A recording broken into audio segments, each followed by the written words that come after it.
여러분 아마도 텔레비에서 혹은 여러 어떤 매체를 통해서 분명히 한 번쯤은 스쳐 지나가서 보시지 않았을까 싶어요. 사운드 오브 뮤직이라는 영화 아시나요? 도레미송으로 쉽게 알려진, 아마 영화는 못 보셨어도 도레미송은 아마 귀에 들어보신 어떤 그러한 유명한 영화가 아닌가 싶어요. 한 50년이나 됐다고 하더라고요, 그 영화가. 저는 제 기억에 아주 선명하게 기억나는 장면이 이제 그 12월 달에 학교에서 영화를 보여주잖아요. 중학교 1학년 때쯤인 것 같아요. 그때도 이제 학교에 텔레비가 있어서 12월 달에 수업하지 않고 영화를 보여주는 시간이 있었는데 엄청 애들이 떠드는데도 불구하고 저는 그 영화를 봤어요. 그 영화를 보면서 정말 재밌게 본 기억이 납니다. 그때는 잘 몰랐는데 좀 지나서 그 영화를 다시 보고 또 그 영화에 대한 얽힌 이야기를 이렇게 살펴보다 보니까 한 대사가 나와요. 한 대사. 그 대사가 굉장히 많은 생각을 하게 되어지는데 이와 같은 장면에서의 대사예요.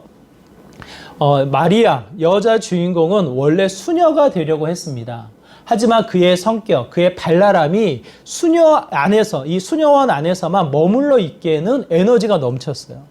그래서 늘 그 성당 안에서는 지적을 받고 혼을 나다가 결국 그 원장님이 당신은 계속 있을 수가 없을 것 같다. 나가서 다시 한번 이 길을 가야 될지 말아야 될지를 생각해 보라고 쉽게 이렇게 좋은 기회를 주는 거지만 사실은 쫓겨나는 거죠. 이 마리아가 수녀가 되기 위해서 그 성당에 들어갔는데 결국은 거기에서 짐을 싸고 나와야 하는 상황. 어디로 나가야 합니까? 7명의 자녀를 둔 대저택으로 가게 되어지는 거예요. 7명의 애들을 어떻게 가르칩니까? 가정교사라고 하지만 정말 어려운 상황에 이제 이렇게 내몰리는 이 마리아의 모습. 성당을 나오다가 복도 한편에 세워진 십자가를 보고요. 한 대사를 하고 그 성전을 나와요. 그 마리아의 마음이 어땠을까요? 여자 주인공의 이름이 마리아예요. 그 여인의 마음. 수녀가 되기 위해서 자신을 헌신하고 작정해서 그곳에 들어갔지만 뭐 여러 가지 상황의 기회라고 여겨지지만 쫓겨나는 일이잖아요. 쫓겨나서 전혀 생각하지 않은 길로 내몰아치는 상황 속에 이 복도 안에서 그 마리아의 마음은 어땠을까? 얼굴, 제가 화면을 보여드리고 싶은데 또 이 예배에 혹이 하나 방해될까 봐 제가 화면을 준비하지 않았습니다. 굉장히 근심에 있고 두려움의 이 밝은 성격이 아니라 굉장히 어두운 모습을 보여주는 장면이에요. 아마 이 복도가, 이 어둠침침한 복도가 그 여인의 마음을 표현하지 않았을까 싶어요. 그러면서 그 성전을 나오면서 노래를 부르는데 노래를 부르기 직전의 대사가 이래요. 주님께서 문을 닫으실 때 그 한편에는 무슨 일을 하실까? 자신의 인생살이의 문을 닫으신 거잖아요. 자신이 가야 할 곳을 막으셨잖아요. 그 길에 이 낙심과 두려움과 좌절이 있는데 거기서 끝나지 않고 그 마리아의 대사의 한 장면. 그 주님께서 반드시 그 문을 닫으실 때에는 어디든지 한쪽 창문을 열어 놓으실 것이다. 이해가 되세요? 굉장히 근심과 두려움에 마음이 닫혀져 있어요. 이 전혀 알지 못하는 길을 가면서 두려움이 있지만 그 여인의 마음속에서는 또 한편의 기대와 소망으로 그 길을 나서게 됩니다. 저는 그 영화가 굉장히 많은 이 명쾌함과 그 이야기를 담겨 놓았는데 그 하나의 대사가 굉장히 기억에 남아요. 여러 가지 우리의 인생살이 두렵습니다. 인생살이 근심이 있어요. 염려가 있어요. 전혀 예측하지 못한 일을 우리가 접했을 때에 마치 막다른 길에 치닫게 되어지는 것만 같아요. 근데 여러분 그 여인의 고백을 잊지 않으셨으면 좋겠어요. 반드시 하나님이 그 문을 닫으시는 것 같지만 그 문을 닫으심과 동시에 어디서든지 어떻게 하십니까? 또 다른 창문을 열어놓으신다. 오늘 본문을 우리가 살펴보기 전에 구약의 에스더 이 여왕을 한번 생각해 보세요. 에스더 여왕. 포로기에 끌려가서 정말 운이 좋게도 이 왕의 눈에 띄어서 이 여왕이 됩니다. 하지만 말이 좋아서 여왕이지 포로 신분의 이 극에 올라가서 얼마나 눈치를 보겠어요. 그 위치에 얼마나 많은 사람들이 시기하고 그 사람들을 질투하겠어요. 어떻게 해서든지 그 에스더를 공격하고 끄집어내려고 많은 계략과 모략이 그곳에 들어갑니다. 그 에스더가 마침 유대인이니까 유대인을 공격하면 자연스럽게 에스더도 이 왕으로부터 멀어지지 않을까, 여러 가지 계략이 그곳에 포함되어져요. 그 중에 한 사람, 마치 국무총리와도 같은 하만이란 사람이 계략을 꾸밉니다. 어떻게 하면 저 유대인들을 몰아낼까? 어떻게 하면 이 왕의 눈에서부터 유대인들을 멀리할까? 유대인들을 다 죽이고자 계획을 세워요.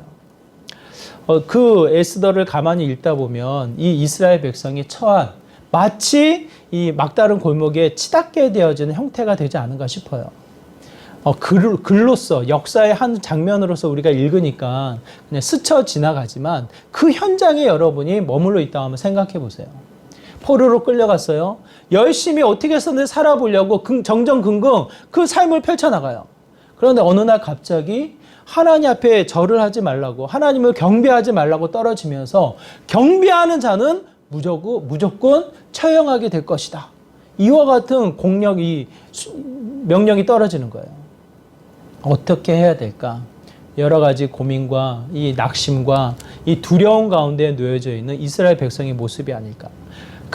마치 거기에 대표라도 되듯이 모르드게와 에스더가 그곳에 등장하게 됩니다. 하만은 어떻게 해서든지 그 모르드게를 죽이고 싶어요. 처형하고 안 보이게 하고 싶어요. 이런 와중에 이 모든 일들이 펼쳐지게 되어져요. 우리가 잘 알고 있듯이 에스더는 어떻게 행동합니까? 에스더는 어떻게 마무리가 되어집니까? 전혀 예측하지 못했던 일이 벌어지면서 하만이란 자가 처형을 당하게 되어져요. 모르드게를 처형하고자 했던 이 높은 꼭대기의 막대기에 그 사람이 오히려 찔려 그 사람에 매달려서 처형을 당하게 되어집니다. 한 역사의 장면 속에 하나님의 일하심이 어떻게 드러나는지를 우리에게 선명하게 보여주는 일이 아닌가 싶어요. 에스더서는 하나님이라는 표현이 하나도 그곳에 기록되어 있지 않아요. 그냥 1장에서부터 쭉 펼쳐진 이야기이지만 그 이야기를 우리가 읽어 나갈 때, 그 이야기를 접할 때 무엇이 느껴집니까? 무엇이 나타나요? 정말 하나님이 자연스럽게 그들의 역사 속에 일하셨구나. 오늘 우리가 살펴볼 본문은 바울입니다. 바울에게 어떠한 상황이 처해 있습니까? 이미 한 번의 소동, 한 번의 이 공회를 거쳤어요. 이 바울을 죽이고자 하는 이 수많은 소동 앞에 바울이 자신의 모습을 드러내면서 설명을 합니다. 한 번 했죠. 공식적으로 공회가 벌어져서 그곳에서도 또 한 번 이야기를 해요. 소동이 벌어지자 그 공회가 닫히게 되어집니다. 두 번에 걸쳐서 이 잡혀있는 바울의 형태. 이 두 번을 거치니까 이 바울을 어떻게 해서든지 좀 이렇게 괴롭히는, 바울을 죽이고자 하는 사람들이 이 계획대로 안 되는 거예요. 어떻게 합니까? 또 다른 계획을 세우게 되어져요. 우리가 읽진 않았지만 12절, 13절에 보면 한 분류를 우리에게 보여주고 있는데, 우리 12절, 13절의 말씀 우리 한번 같이 읽어볼까요? 사도행전 23장 12절, 13절의 말씀 우리 한번 같이 읽겠습니다. 시작! 날이 새매 유대인들이 당을 지어 맹세하되 바울을 죽이기 전에는 먹지도 아니하고 마시지도 아니하겠다 하고 이와 같이 동맹한 자가 40여 명이더라. 뭐라고 기록되어져 있습니까? 40여 명이 모였어요. 그 40여 명의 사람들 무엇을 하고 있습니까? 먹지도 않고 마시지도 않고 자신의 생명, 자신의 목숨을 걸겠다. 맹세를 한다는 뜻이에요. 맹세. 이 맹세라는 단어는 아네데 마티산, 아데네 마티산이라는 표현을 쓰고 있는데요. 저주하는 거예요. 저주. 누구를 저주하는 거예요? 자세히 보세요. 내가 맹세하겠다. 누구를 저주하는 거예요? 자세히 살펴보면 자신을 저주하고 있는 거예요. 맹세. 내가 먹지도 않고 마시지도 않고 내가 내 자신이 죽겠노라. 자신을 걸어놓고 이야기를 하는 거라고요. 물론 이 자신을 걸어놓고 맹세하는, 마치 자신을 저주할 정도로 누구를 싫어하는 거예요? 누구를 없애고 싶은 거예요? 바울을 없애고 싶은 거예요. 그만큼 그들의 결단, 그들의 각오가 어떠하다? 목숨을 걸고 달려가는 형태. 이들이 어떠한 분류일까 우리가 생각해 보면 예루살렘에 또 다른 이 사람들이 모였을까 잘 모르겠어요. 근데 우리가 흔적을 찾아가 보면 어떠한 말씀이 있냐면 21장 27절에 이미 그 전에 소동을 일으켰던 사람들, 그 사람들이 어떠한 사람들인지를 기록하고 있어요. 21장 27절에 보니까 유대인들, 어디에서 온 유대인들이라고 이야기합니까? 아시아로부터 온 유대인들. 여러분 기억나세요? 우리가 사도행전을 쭉 살펴봤습니다. 1차, 2차, 3차 전도여행. 바울이 가는 곳곳을 쫓아다니는 사람들이 있었어요. 에베소 지역에서 출발한 사람들, 아덴 지역에서 출발한 사람들, 가는 곳곳마다 바울을 쫓아다니면서 바울을 소동을 일으키면서 이 사람이 하나님을 거역하는 사람이라고, 이 사람이 율법을 어기는 사람이라고 바울을 모략하고 바울을 향해서 비난하던 사람들이 있었어요. 기억나시나요? 기억나세요? 가만히 말씀 잘 듣고 있는데 갑자기 유대인들이 찾아와서 소동을 일으키는 사람들, 그 분류가 예루살렘까지 쫓아왔어요. 21장에 보니까 아시아 지역으로부터 온 유대인들, 그 중에서도 40여 명이 모였어요. 자신은 여기에 목숨을 걸어요. 자신의 삶을 저주해요. 그만큼 내가 내 삶, 내 생명을 걸어서 누구를 없애겠다? 바울을 없애겠다. 대제사장을 찾아갑니다. 장로들을 찾아가요. 그 예루살렘의 종교 지도자들을 찾아가요. 2번에 걸쳐서 기회가 있었지만 바울을 처형하지 못했다. 바울을 그냥 내버려 풀어주지 않았냐. 저 로마군들에게 안전하게 지금 멈춰 있지 않냐. 당신들이 다시 그 천부장에게 찾아가서 어떻게 하라고요? 공회를 다시 열어야겠다고. 다시 공회를 열라고 요청을 해라. 그럼 어떻게 합니까? 바울이 와야 될 거 아니에요. 그 공회를 참석하기 위해서 이동을 할 때 우리가, 이 40여 명이 우리가 그 사람을 죽이겠노라. 로마 시민권자를 아무런 재판 없이 처형을 하는 것은 자신들도 위험에 쌓이는 거예요. 그 정도로 자신이 마시지도 않고 먹지도 않고 생명을 걸고 이 일을 하지 않고서는 내가 살지 못하겠다. 내 자신의 삶을 저주할 정도로 결단해서 바울을 죽이겠노라라고 이야기를 합니다. 이 일이 가만히 내버려 두면 정말 바울이 이 위험에 처하지 않을까 싶어요. 하지만 오늘 본문을 가만히 살펴보면 하나님이란 이야기가 없어요. 물론 뒤에 가서 이제 27장, 28장 바울이 고백하면서 하나님을 이야기하고 예수님을 증거하지만 이 사건의 흔적에서는 하나님의 일하심이 드러나질 않아요. 이 문장, 단어로 표현되어 있잖아요.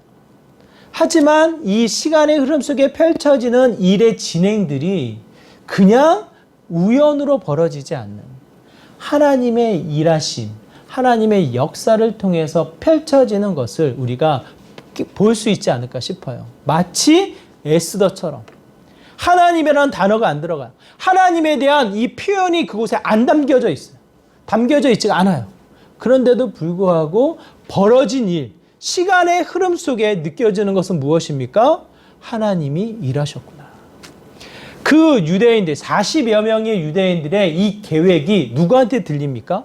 누구한테 들려요? 바울의 생질한테 들려요. 16절. 이 생질이라는 표현은 아시죠? 우리 누이의 아들, 조카예요, 조카. 바울의 조카. 성경 66권에, 신약 27권에 바울의 가족이 언급이 안 돼요. 바울의 가족이 누구다? 표현이 안 되어져 있어요. 이 부분만 가족이 등장을 해요, 가족이. 바울의 가족이. 어쩌면 바울이 회심하면서 바울이 이 다메섹 동산을 통해서 회심하면서 이 유대인들, 이스라엘의 이 정통파에서 벗어났기 때문에 가족으로부터 연이 끊어진 게 아닌가, 이러한 표현도 있어요. 이만큼 이 본인의 삶이 유턴해서 하나님을 따라 살아갈 때 가족을 벗어나 혼자 생활하는, 철저하게 하나님과 결혼해서 하나님과 이 삶을 나누어 나가는 형태, 바울이 아닌가 싶어요. 그래서 요 근거로 인해서 또 다른 은사를 개발해서 이제 천주교가 결혼을 반대하는 이런 같은 내용이 나오는데, 이것은 이제 은사예요. 결혼을 하는 것 또한 하나님의 선물이고 결혼을 하지 못하는 것 또한 하나님의 은사로 여겨져요. 그래서 이 부분은 우리가 나중에 또 생각해 볼 수 있는데, 분명한 것은 가족으로부터 거리를 두고 생활했던 게 바울의 모습이에요. 가족이 언급이 되어 있잖아요. 근데 이 부분에서만 바울의 조카가 등장을 해요. 조카가. 삼촌 바울을 향한 이 소문, 바울을 향한 이 계략을 듣게 되어지고, 한번 생각해 보세요. 거리를 두고 살아가는 바울에게 찾아가는 게 쉬웠을까요? 어려웠을까요? 쉬웠을까요? 어려웠을까요? 성공해서 승승장구하는 분 찾아가기도 어려워요. 그렇지 않아요? 그런데 감옥에 있어. 로마 군인들에게 잡혀있는 상황 속에 찾아가요. 좋은 소식을 전하는 것도 어려워요. 우리 조카가 이제 대학을 들어간다 안 들어간다 모르겠어요. 근데 최근에 지난주에 소식 들어온 것은 뭐 어디 됐다라는 얘기를 제가 들었어요. 좋은 거잖아요, 소식이. 그런데도 불구하고 전하기가 쉽지 않은 거예요. 물론 이제 거리가 좀 있어서 이 큰아들, 큰 형님의 가족과 저의 가족의 이 거리가 있어서 쉽게 전달되지 못하는 부분도 있을 거예요. 아무튼 제가 드리고 싶은 포인트는 좋은 소식이라도 거리가 있을 때 전달하기가 쉽지 않다라는 거. 가족같이 지냈을 때 찾아가서 이야기 나누는 게 쉽고 편한 거지 쉽게 전하기가 어렵다라는 거. 그렇지 않아요? 그런데 좋은 소식이 아니에요. 혹여나 이 소식을 내가 전했다라는 것이 드러나면 그 40여 명의 시선이 누구를 향합니까? 바울을 향하고 있다는 시선이 누구를 향해요? 이거 누가 누설한 거야? 누가 전달한 거야? 누구를 향해요? 조카도 힘들어지는 거예요. 조카도 어려워지는 거예요. 조카만 어려워져요? 조카의 가족들, 조카 엄마 아빠도 다 어려워지는 거예요. 이 모든 상황을 알고 직면해져 있는 바울의 생질, 조카가 바울을 찾아가요.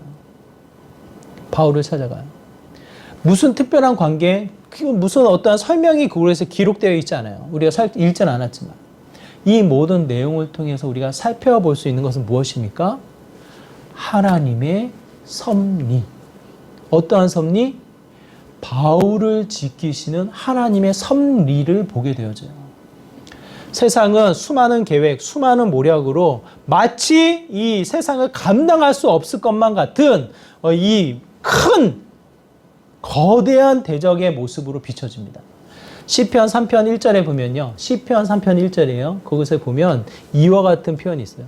이 대적들이 왜 이렇게 많냐? 이 대적들이 왜 이렇게 크냐?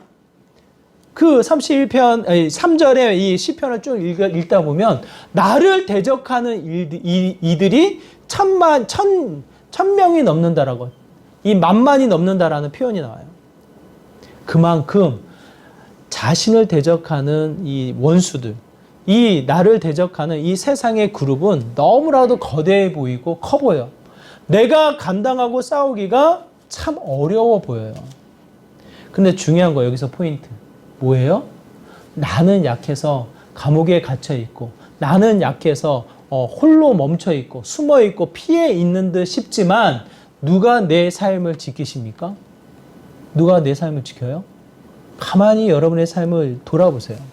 여러분의 삶의 흔적을 찾아보세요. 저는 확신해요. 하나님이 지키신다. 자연스럽게 지키신다라는 것을 보게 되어집니다. 오늘 읽은 부분은 천부장이 펼쳐지는 거예요. 이 소식을 들어요. 바울이 듣고 조카를 누구에게 보냅니까? 누구에게 보내요? 천부장에게 보내요. 천부장에게. 천부장이 어떻게 반응할지 모르지만 조카를 천부장이 보내서 천부장의 그 소식을 전하니까 천부장이 반응하는 모습을 한번 살펴보세요. 제가 다시 한번 읽어드릴게요. 23절의 말씀입니다. 23절의 말씀. 제가 읽어드릴게요. 그 상황을 한번 들어보세요. 천부장이 조카로부터 소식을 듣고 바로 그 자리에서 명령을 내리는 거예요. 백부장 둘을 불러 이르되 밤 제3시에 가이사랴까지 갈 보병 200명과 기병 70명과 창병 200명을 준비하라. 이 천부장의 이 마음, 무슨 마음입니까? 천부장의 마음은. 하나님은 이 사람이 아는 사람이에요? 하나님은 믿었던 사람이에요? 천부장 어떤 사람이에요? 천부장. 천부장은 노마 군사예요. 노마. 유대인이 아니에요. 노마 군사예요. 그러다 보니까 하나님을 아는 것, 하나님을 신뢰하는 게 떨어져요. 낮아요. 뭐 얘기는 들었겠지만 하나님을 전적으로 믿는다, 신뢰한다? 그렇게 말할 수가 없어요. 그런데도 불구하고 그 이야기를 듣자마자 이 천부장이 어떠한 명령을 내립니까? 백부장 둘을 불러요. 백부장 둘을. 자기 수하 밑에 있는 백부장 둘을 불러서 그 불렀던 시간이 몇 시라고 기록되어 있어요? 시간? 기억나시나요? 제 3시. 오늘날의 시간으로 따지면 저녁 9시. 저녁 9시. 여러분 9시에 무엇을 하십니까? 저녁 9시에 뭐 하세요? 한참 바쁘게 일하고 한참 깨어서 열심히 활동하는 시간이시죠? 9시가. 어때요? 그 시간은 이 청주는 더더군다나 불이 빨리 꺼지는 곳, 동네 같아. 물론 코로나 영향으로 인해서 뭐 9시까지, 10시까지 영업을 제한을 하니까 더 빨리 귀가해서 하루를 좀 정리하는 시간이 되지 않을까 싶어요. 아마 청주도 시내니까 그나마 불이 좀 켜져 있다면 지방으로 갈수록 점점점 더 불이 꺼져 있겠죠. 저녁 9시는 굉장히 늦은 시간이에요. 이제 잠을 청하기 직전이거나 이제 한참 저녁 먹고 쉼을 하는 그 시간쯤이 되지 않을까 싶어요.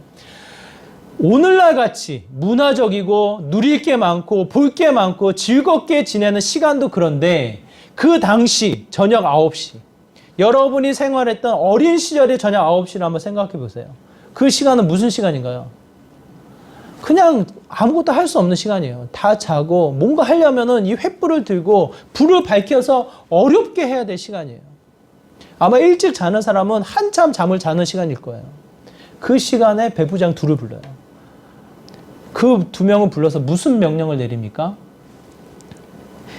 보병, 완전 무장한 군사들 200명, 기병, 말을 타고 이 기동성 있게 빨려 달려나가는 사람들 70명, 창병, 보다는 좀 가볍게 싸울 수 있는 사람, 창을 들고 바로 던지고 싸울 수 있는 사람 200명. 총 몇 명? 총 몇 명이요? 보병 200명, 기병 70명, 창병 200명. 총 몇 명? 470명. 머리를 이게 좀 쓰셔야 돼요. 머리 안 쓰시면은 이게 좀 굳어요. 굳고 또 이렇게 졸려요. 470명. 천부장이라고 호칭을 하잖아요. 그 사람을 왜 천부장이라고 호칭을 합니까? 천부장. 1000명을 다스리는 사람이기 때문에 천부장이라고 불러요. 백부장은 왜 백부장이에요? 100명을 다스리는 사람이기 때문에 백부장이라고 불러요. 근데 실제로는 천부장이 1000명 다를 다스릴 수 없고 600여 명을 다스리는 사람이라고 해요. 역사책을 보면. 그러면은 천부장 밑에 있는 사람들이 대략적으로 많으면 1000명, 1000명을 넘을 수가 없고 적으면 600여 명 정도를 다스리는 사람일 것이다. 몇 명을 모집합니까? 몇 명을요? 470명이에요. 470명. 몇 명을 대적하기 위해서? 몇 명을 대적하기 위해서? 40명을 대적하기 위해서. 몇 명을 보호하기 위해서? 한 명을 보호하기 위해서. 한 명. 천부장.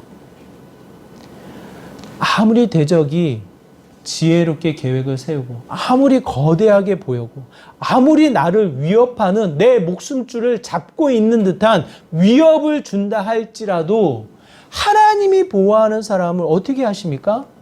그냥 내버려 두지 않으시다. 세상의 원리로 자연의 이치로 하나님이 다스리는 이 땅의 가치로 하나님이 어떻게 하십니까? 보호하시다. 하나님의 보호하시는 일하심을 선명히 보여주시는 하나님의 일하심이 아닌가라는 생각이 들어요. 600명이면 과반수가 넘는 거예요. 한참 넘은 숫자를 모집했고 1000명이라고 하여도 거의 반이 되는 숫자를 모집을 해서요. 그 천부장이 해야 될 일, 그것을 뒤로 하고 바울을 보호해서 가이사랴로 보내게 되어져요. 가이사랴로 보내게 되어진다라는 뜻은 무엇입니까? 로마로 간다는 뜻이에요. 로마로. 가이사라는 이 지중해 해안가에 있는 도시예요. 예루살렘에서 노마로 가려면 배가 있는 항해를 할 수 있는 해안가로 이 가이사랴로 가서 이제 노마로 떠나게 되어지는 거예요. 노마 군사들, 노마 시민권자들이 주로 이용했던 교통수단, 통로예요, 통로. 가이사랴로 보내는 이유는 헤롯 궁, 그곳으로 가서 이제 어쩌면 노마로 갈 수 있는 그 길이 열리는 곳으로 가이사랴로 보내는 거예요, 가이사랴로. 이때쯤이면 여러분은 제가 드렸던 말씀을 기억하셔야 돼요. 하나님이 바울에게 하셨던 말씀, 너는 어디로 가야 할 것이다? 어디로 가야 할 것이다? 네? 오늘따라 정말 머리를 안 쓰십니다. 네? 거의 머리를 이게 딱 닫으시고 입도 닫으시고 바울이 낙심되어져 있을 때 이 많은 사람들에게 소동에 휩쓸려서 인가 막 뭔가를 증거하고 있을 때 하나님이 찾아오셔서 말씀하시잖아요. 이게 지난주 말씀이에요. 지난주 11절의 말씀. 너가 어디로 가야 할 것이다? 로마로 가야 할 것이다. 바울이 계획을 했나요? 자, 조카를 가리켜서 너가 천부장에 가라. 천부장이 나를 보호하기 위해서 이렇게 할 것이고 나를 가이사랴로 보내서 나를 로마로 가게 할 것이다. 바울이 계획을 세웠나요? 계획을 세웠어요? 대적자들이 이 모든 것을 알고 이 미 곳곳에 숨어서 이 바울을 죽이고자 하나요? 이 누구 계획이냐요? 누구 계획? 무엇을 향한 일하심이냐고요? 무엇을 향한 일하심? 여러분 굉장히 중요합니다. 바울 한 사람을 향한 하나님의 지키심, 바울 한 사람을 향한 하나님의 계획, 이것을 통해서 일하시는 여호와 하나님. 그 하나님이 지금 어떠한 하나님, 나를 향한 하나님을 어떻게 비춰주시냐고요. 어떻게? 하나님이 계획을 세우셨고 하나님이 그 모든 일들을 진행하시고 하나님이 그 모든 일을 진행하시면서 택한 백성을 보호하시는 여호와 하나님, 그의 일하심을 여러분 기억하셔야 합니다. 그의 일하심을 선명하게 여러분이 알고 계셔야 돼요. 여러분 기억하십시오. 저기 전에 제가 말씀드렸어요. 성경 공부할 때 제가 자주 말씀드렸던 것 같아요. 작년에 초에 창세기를 마무리하면서 요셉이 형제들에게 하는 말, 요셉이 그 형제들, 자기를 미워하고 자신을 팔았던 형제들에게 하는 말, 아버지가 죽자 그 형제들이 얼마나 두렵겠어요. 자신의 동생을 팔았어요. 자신의 동생을 미워했어요. 요셉을 미워했다고요. 요셉을 팔아버렸다고요. 근데 아버지 그늘에서 이제 좀 살아남은 듯 싶었는데 아버지가 죽어버렸어. 이제는 요셉이 자신을 향해서, 자신의 형제들을 향해서 복수를 하겠구나. 이 두려운 마음에 휩싸여 있어요. 이 요셉이 무슨 말을 합니까? 요셉의 고백 기억나시나요? 정말 중요한 고백이에요, 여러분. 자, 우리 한번 같이 읽어볼까요? 창세기 50장 20절. 요셉이 고백한 말이에요. 자신을 두려워하고 있는 형제들에게 고백하는 말씀. 우리 한 목소리로 다 함께 읽어보도록 하겠습니다. 시작!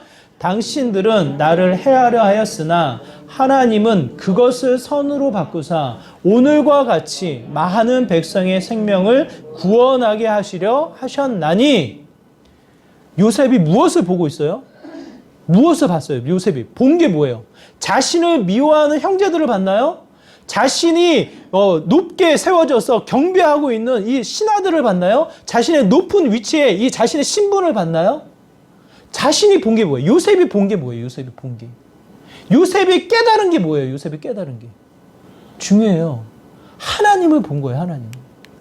자신의 인생살이에 하나님의 계획, 하나님의 일하심, 하나님이 인도하시고 지키시는 하나님을 본 요셉. 그의 고백을 하잖아요. 눈에 보이는 원수를 원망하지 않아요. 자신을 미워했던 형제들을 원망하지 않아요. 비난하지 않아요. 당신들은 나를 해하려 하였으나 잊어버리지도 않았어요. 선명하게 기억을 해요. 당신들은 나를 해하려 하였으나 죽이려 하였으나 어떻게 해요? 하나님이 그것을 바꾸셨다. 선으로 바꾸셨다. 하나님이 바꾸셨고 하나님이 하신 일을 내가 어떻게 하겠냐. 이 19절, 50장 19절 바로 직전에 요셉이 그렇게 고백해요. 내가 하나님이냐? 내가 하나님이냐? 내가 하겠냐? 내가 무엇을 할 수 있겠냐?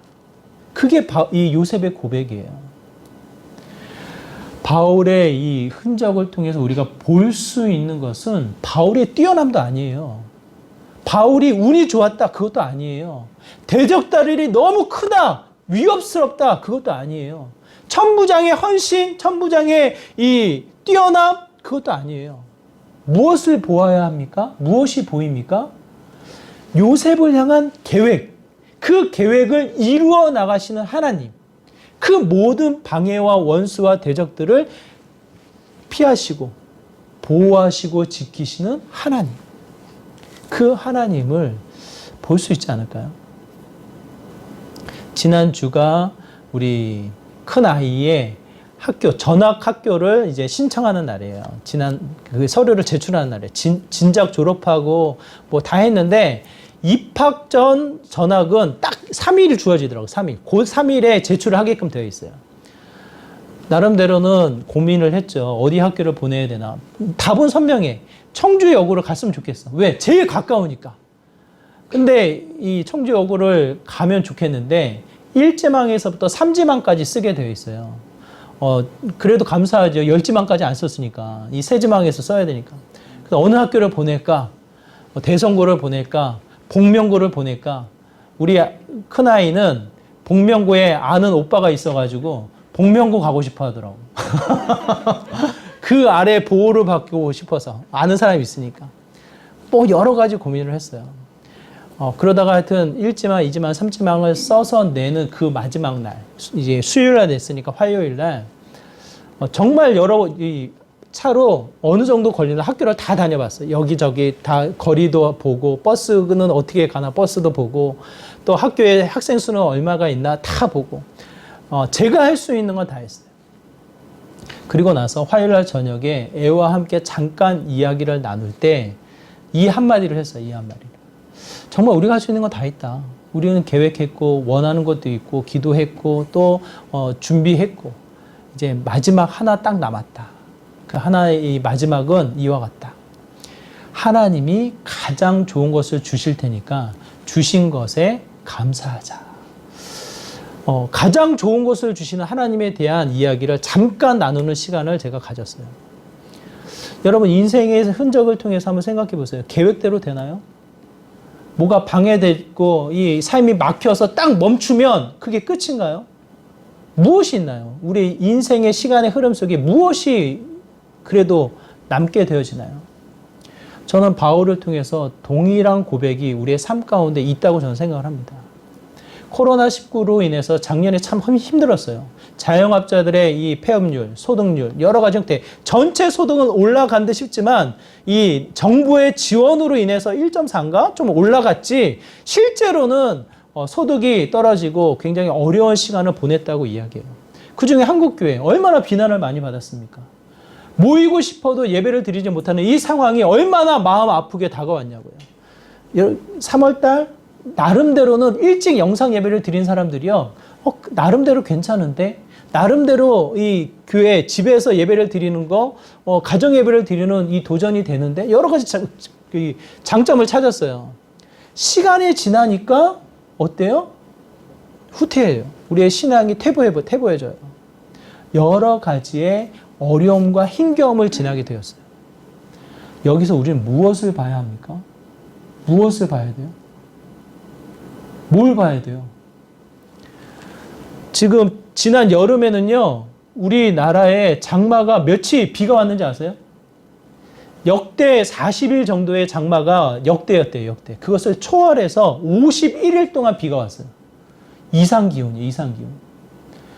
그런데도 불구하고 1월, 2월 달에 이 미국 땅의 텍사스에 이상기온 현상이 또 나타났어요. 수도가 얼고 눈이 폭설이 내려지고 전기가 끊어지고 도로가 마비가 되어지고 먹는 것조차가 힘들어져서 이 이상 기온의 영향을 이 북미 쪽에서는 받게 되어졌어요. 우리 머니까 그런 거 못 느끼죠. 따뜻하잖아요. 지금 여기가 이상 기온이에요. 지금 오늘은 20몇 도까지 올라간다는 얘기를 제가 들었는데 아마 오늘은 또 이상할 거야 아마. 따뜻하니까 좋을지 모르지만 또 하나는 이상 기온이에요. 무엇을 봐야 되냐고, 무엇을. 자연스러운 현상이에요. 그냥 시간의 흐름 속에 찾아온 우리들의 이 일상 속에 찾아온 내용이에요. 무엇을 봐야 합니까? 코로나19로 인해서 좌절해야 됩니까? 낙심해야 됩니까? 아, 또 교회가 힘드네. 여러 가지 형태의 이 어려움으로 그냥 멈춰버려야 되나요? 이상 기온, 세상의 이야기예요. 교회랑은 전혀 상관이 없어요. 이 땅을 다스리는 하나님은 그 부분에 있어서는 빠져 있나요? 하나님의 일하심은 무엇이냐고. 여러분의 삶 가운데 말씀하시고 계획하셔서 지키시고 인도하시는 하나님의 일하심은 무엇이냐고. 저는 선명하게 그 하나님을 보고 그 계획을 따라 전진해 나가는 믿음의 모습이 되어야 한다고 생각을 합니다. 코로나19 저는 소중한 것을 알게 하셨다고 생각을 해요. 정말 소중한 거. 반드시 지켜야 하는 거. 다 없어도 돼.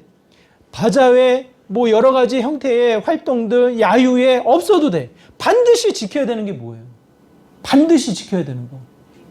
예배인 거예요, 예배. 그러니까 예배, 실시간 예배, 이거 기계 엄청 예민해요. 오늘 아침에도 1시간 동안 안 돼가지고 엄청 고민하다가 지금 잘 되고 있는 것 같아요.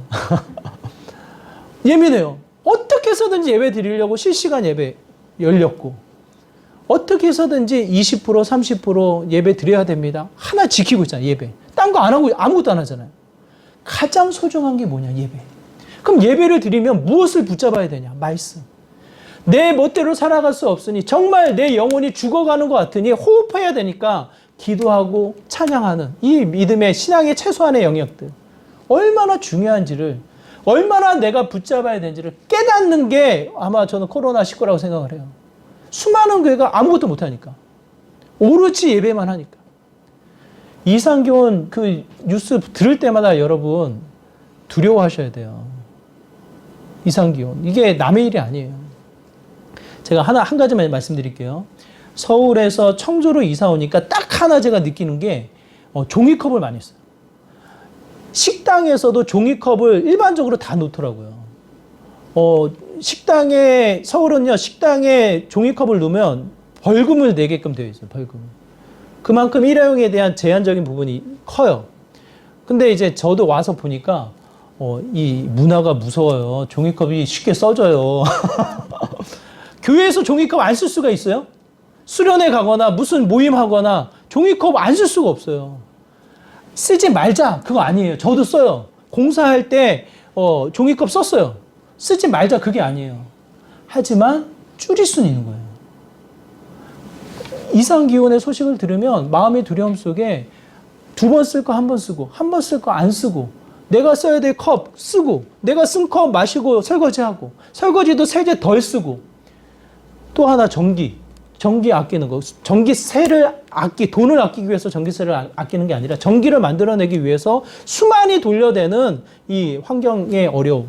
이것을 위해서 전기를 아껴야 되는 형태의 내용들.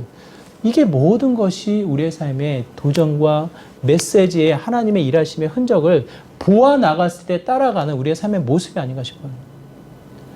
저는 하나님의 이 신앙을 여러분의 삶에서 분리시켜서 나누어서 생각하지 않으셨으면 좋겠어요. 똑같아요. 역사, 시간 속에 하나님은 똑같이 일하고 계셔요. 누구를 위해서? 누구를 위해서 일하세요? 나예요, 나. 최동배를 위해서 일하세요. 나를 위해서 일하신다고, 나를. 내 자신을 위해서 하나님은 일하셔요. 계획을 세우고 지금도 인도하시고 지키시면서 일하신다고요. 그 하나님을 여러분의 일상을 통해서 온전히 경험하시는 믿음의 삶이 되었으면 좋겠습니다. 그의 다스림 속에 가장 좋은 것을 주시는 여호와 하나님. 다시 한번 우리의 삶을 정말 주님 앞에 나갈 때 그 하나님을 온전히 경험하시고 그 하나님 때문에 살아가는, 그 하나님 때문에 참으로 기쁜 믿음의 귀한 삶이 되시기를 주님의 이름으로 축원합니다. 나를 지금도 지키시고 나를 지금도 나를 위해서 일하시는 그 하나님 다시 한번 주목하시고요. 그 하나님의 은혜를 온전히 누려나가는 믿음의 한 주가 되시기를 주님의 이름으로 축원합니다. 우리 말씀을 기억하시면서 간절한 마음으로 기도하기 원합니다. 주님 보기 원합니다. 나를 위해서 지금도 쉬지 않고 일하시는 그 하나님만을 온전히 따라가는 믿음의 삶이 되길 소망합니다. 하나님 알게 하시고 깨닫게 하여 주시고 이 시간의 흐름 속에 그냥 지나가는 것이 아니라 주님 보고 주님 만나고 주님 손 붙잡고 나가는 믿음의 한 주가 되게 해달라고 주님을 향한 나의 신앙을 두고 나의 믿음을 두고 나의 일상을 두고 간절한 마음으로 기도하며 나가도록 하겠습니다. 기도합니다. 하나님, 그렇습니다. 우리의 삶이 전혀 주님과 함께하지 않으면 살아갈 수 없는 우리들의 이 무지함, 우리의 연약함, 우리의 이 여력 보잘것없는 모습임을 이 시간 고백합니다. 다시 한번 바울을 통해서 계획하시고 지키시고 놀라운 역사로 이끄셨던 하나님의 은혜가 내 삶 가운데 넘쳐나기를 소망합니다. 하나님이 일하셨는데 내가 감히 해하는 자가 되지 않기 원합니다. 하나님이 일하셨는데 내 마음이 닫혀져 있는 모습이 되지 않기 소망합니다. 하나님의 역사 가운데 하나님의 사랑과 하나님의 은혜와 하나님의 그 기쁨을 증거해 나가는 믿음의 삶이 되기를 간절히 소망합니다. 우리의 일상을 다시 한번 주님 앞에 드리는 삶이 되게 하여 주시고 산제사로 주님 앞에 나가는 삶이 되게 하여 주시고 주님 앞에 주님의 열매를 맺어 나가는 믿음의 복된 시간들이 될 수 있도록 주님 축복해 주시옵소서.